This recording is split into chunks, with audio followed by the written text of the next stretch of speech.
underway, so would you please give a very warm welcome to our Superintendent of Public Schools, Jack O'Connell.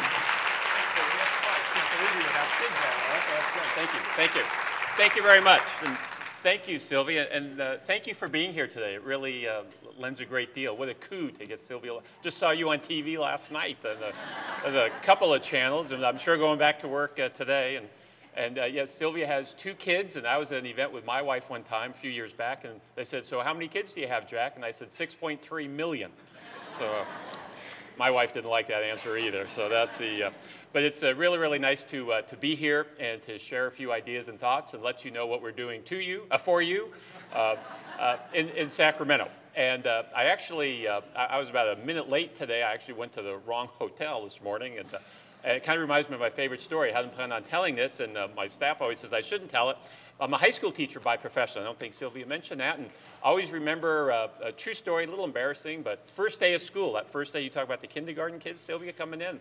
So I walked into the classroom, first day teaching school, a government class. I wrote my name on the board, wrote Mr. O'Connell, government. Turned around to 30 smiling high school kids and said, "Class, my name's O'Connell. This is government. If you're in the wrong room, please leave." The whole class got up and split. I was in the wrong room. So I'm glad I had a 1-year contract. It would have been a quick career. And then the other story that I thought I'd tell, kind of a little cute story to start out the morning, and it did not happen in California, so I can tell it goes something like this. Early in the morning, and the mom knocks on son's door and says, "Son, time to go to school." And the son says, "Mom, I don't want to go to school today. I'm not going to school." And so the mom says, "Give me 2 reasons why you're not going to school." And so the son says, "I'll give you 2 reasons I'm not going to school. Kids don't like me. Teachers don't like me. Now you give me 2 reasons why I got to get up out of this bed and go to school." So mom says, "I'll give you 2 reasons you got to go. You're 54 years old and you're principal of the school." So get going to the school. Get you going. So, didn't happen in California, so that's okay. So I do want to welcome you and thank you very much for being here. Boy, talk about timing. How did you guys plan this with November 1st and the cliff right around the corner that we all are trying to rapidly address? But the School Readiness Conference, this is huge for us. And this is an organization, a group that really does make a difference for us every single day. And so I certainly want to come by and say thank you for being here, and thank you for your continuing commitment, even during these most challenging times. Your willingness and that of First Five to step up to the plate and really try to help us address a major looming issue is certainly most appreciated. I want to tell you that I haven't been on a conference call since last night talking about the governor's veto. And we have folks in the legislature, we have a lot of friends, despite some of the things you hear, folks at our department, the California Department of Education, and professionals, many of whom are in this room, and others around the state just like you, who are losing sleep at night over the governor's veto of the CalWORK Stage 3 funding and the potential adverse consequences that the absence of funding come November 1st will bring. Simply put, the governor's veto of $256 million earlier this month is unconscionable. It's short-sighted, it's mean-spirited, and quite frankly, it should be overridden by the legislature. This is a veto that hurts real people, real families, and real children. I again want to thank First Five for stepping up to the plate and helping us make suggestions, both some long-term and short-term solutions to this really crisis that's looming. I certainly appreciate the guidance, the suggestions. I know that the LA First Five group's meeting this afternoon. Others have already met. Alameda's already come up with a strategy to try to help. And some have already committed to loan on a temporary basis some much-needed bridge funding. The governor's veto will simply create havoc, uncertainty, and anxiety that hardworking, struggling families simply do not need and should not be forced to cope with.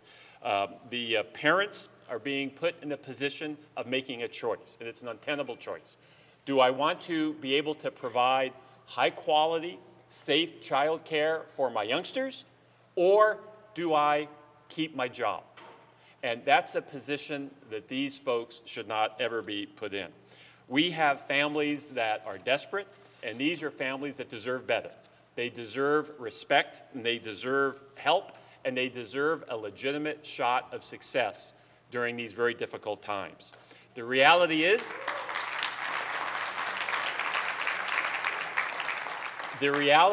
as you know, the professionals in this room, we have a long waiting list today. And that waiting list, last time I checked, earlier this month, 187,000 children who are on the waiting list today. And as a result of the governor's unilateral veto, you can add 54,000 more youngsters effective next week to that lengthy list. That is a 30% increase. For many of our child care professionals, they're being forced out of their chosen profession. Many have already begun to look for other jobs and employment opportunities outside their chosen career. I've even heard of one story where the folks have decided we're going to pack up and leave California.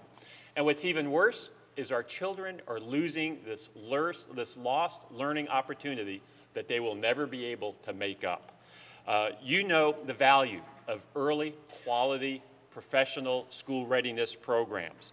It prepares our students for success. Sylvia said it very eloquently. Success for school, success for their career, success for the rest of their life. You can ask any kindergarten teacher, and on that same first day of school that we both talked about a few minutes ago, any kindergarten teacher can tell you which one of their children had access to quality preschool to help them become better prepared in this learning environment. You're all familiar with the RAND study that came out not long ago. And I think you know it's a top priority for me to try to close the achievement gap in our state. And I've tried to lead a difficult dialogue around the state for the last 4 years on closing the achievement gap. And the RAND study said that probably the most cost-effective way to close the achievement gap is to eliminate the readiness gap that certainly exists for our students. I mean, we understand as professionals that the starting line is not the same for all students. And you help bring all of our kids up to that starting line. You're helping us close the achievement gap, which needs to be closed today, not just for a moral imperative nor a social imperative, but really for an economic imperative as well, so that all of our children have the skill sets necessary to be successful in this hyper-competitive global economy. I mean, public education, and it's been well documented and well and accurately reported, has taken major hits financially. Our schools are operating today on $21 billion, K through 12, $21 billion less than we had anticipated just 3 short years ago. And these cuts are felt and seen and experienced in the classrooms. I mean, when I was in the legislature, I wrote the law for the K through 3 class size reduction program. And we know class size reduction works. We should be having discussions about more class size reduction, not less class size reduction. And we're going in the opposite direction. It's tougher for us to meet our high standards and our high expectations with fewer teachers today than we had a year ago. Fewer school counselors, fewer school nurses, fewer school librarians. We have fewer classes being offered in the arts and music, career technical education, and we're charging kids for athletic events and extracurricular activities that I consider to be part of the core mission of public education. So it's much more difficult for us in the K through 12 community to be able to meet the needs, to provide that individualized, personalized instructional opportunities. And that's where you come in. Your work at helping get our kids off to a strong start, to the right foot of being placed forward, not just academically, but also socially. And that's what's critically important and more important today than ever before. You know, my 2 main goals as a state superintendent is we want all children to continue to be better prepared for the future. And we've seen that incremental improvement in our academic performance. Every grade level, every subject area, I got to tell you, the last 8 years, test scores are up 8 years in a row, and I take full credit for it from our hardworking educators. But then the other area is closing the achievement gap. And as we discussed, we're not going to be able to sufficiently close the achievement gap until we make the appropriate investment in school readiness, in quality preschool programs in the state of California. It's critically important that you help us get these kids off on the right foot. In 2008, as a state superintendent, I went to a couple of my buddies in Sacramento, and I was able to pitch a couple of bill ideas working in concert with your group and your organization. And we had 2 bills introduced and 2 bills that passed. They were part of our statewide P16 group, both designed to improve our educational delivery system as it relates to preschool. You might remember the bill by Assemblyman Dave Jones, good guy from the Sacramento area. And his measure consolidated and streamlined our existing 5 preschool development and early childhood programs so that we now have just the one. I'll always remember Dave at the first committee hearing when we went together, and he brought all of the different applications that you have to fill out. Remember a couple of years ago? And I mean, we almost needed a wheelbarrow to roll these 5 applications into the committee room. And now that we've consolidated this into one program, it's the same timelines. We're not asking the same questions 5 different times. It's one simple application, and I know that helps. And then the other measure by another good friend, the head of the California State Senate, Darrell Steinberg. And his measure established the Quality Improvement Commission for the preschool community. And he was charged with that committee to help us develop and come up with recommendations how we can best implement a preschool assessment system. And we've had numerous meetings up and down the state. In fact, one estimate says we've had over 5,000 people actually attend and or participate. We have documentation and suggestions from 250 groups and organizations. And the goals are really twofold. The goal is to improve the outcomes for our preschool students, and number 2, help us, yes, reduce that school readiness gap. And so we have come up with many recommendations, and let me just quickly tick off some of them. One is to establish a statewide standards and appropriate oversight for our early learning and care systems. Provide objective ratings of programs to better inform policymakers and our families. Provide reimbursement rates that allow for quality improvements at our preschool programs. Strengthen the professional development for all of our professional preschool educators. Establish a statewide evaluation system in order to determine the impact of early learning and care programs so that we have better information to go to Sacramento, to go to Washington, D.C. to make our case. And address shortfalls in health and safety and improve the quality of early teaching and learning. Now, I know it's only the beginning, and these are more general goals that the task force, that the commission actually came up with. But I did want to, I know many people in here participated, and I sincerely want to thank you for your help. This is going to be the framework for us to build upon the success of the preschool and school readiness infrastructure. So thank you so much for your dedication, your energy, your commitment, and your passion. I know you're going to have a very successful day.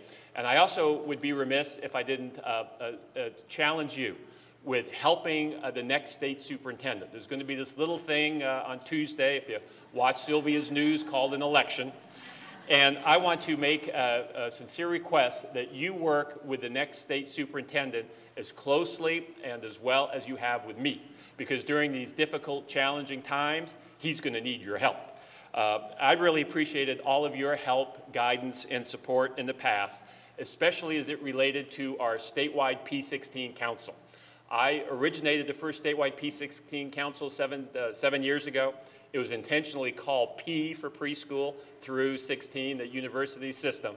I'll be honest with you, I'll admit this in this room, the preschool community is disproportionately, positively represented on our statewide P16 Council to the chagrin of some of our friends at UC and CSU, but I'm not going to admit that in front of them.